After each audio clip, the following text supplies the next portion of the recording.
Theme colour എന്നാൽ background കളറല്ല.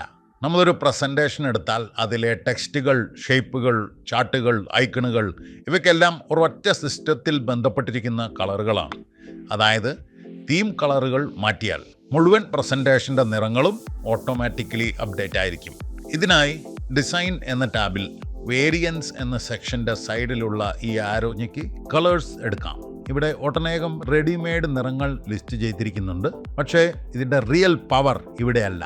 ഇതിൻ്റെ ഏറ്റവും കീഴിലായി കസ്റ്റമൈസ് കളേഴ്സ് എന്നത് തിരഞ്ഞെടുത്താൽ നമുക്കിഷ്ടമുള്ള നമ്മുടെ ബ്രാൻഡ് കളറുകൾ കൊടുക്കാവുന്നതാണ്.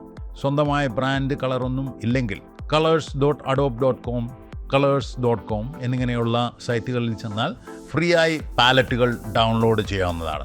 ഇങ്ങനെയുള്ള കസ്റ്റം നിറങ്ങൾ നമുക്ക് തന്നെ ഇവിടെ കൊടുക്കാവുന്നതാണ്. കളറുകളെല്ലാം കൃത്യമായി കൊടുത്ത ശേഷം ഇതിനൊരു പേര് നൽകി സേവ് ചെയ്യാവുന്നതുമാണ്. ഒന്ന് സേവ് ചെയ്ത നിറങ്ങൾ മറ്റു പ്രസൻറ്റേഷനുകളിൽ ഉപയോഗിക്കാനായി അതത് പ്രസൻറ്റേഷനുകൾ തുറന്ന് ഇവിടെ കളേഴ്സിൽ വന്നാൽ ഏറ്റവും മുകളിലായി നമ്മുടെ കളറുകൾ കാണാം. റൈറ്റ് ക്ലിക്ക് ചെയ്ത് ഒരു സ്ലൈഡിനോ എല്ലാ സ്ലൈഡുകൾക്കോ ആവശ്യമനുസരിച്ച് ഇങ്ങനെ കളർ മാറ്റാവുന്നതാണ്. നിറങ്ങൾ ശരിയാണെങ്കിൽ നമ്മുടെ മെസ്സേജിൻ്റെ ശബ്ദവും ശരിയായിരിക്കും. വീണ്ടും കാണാം.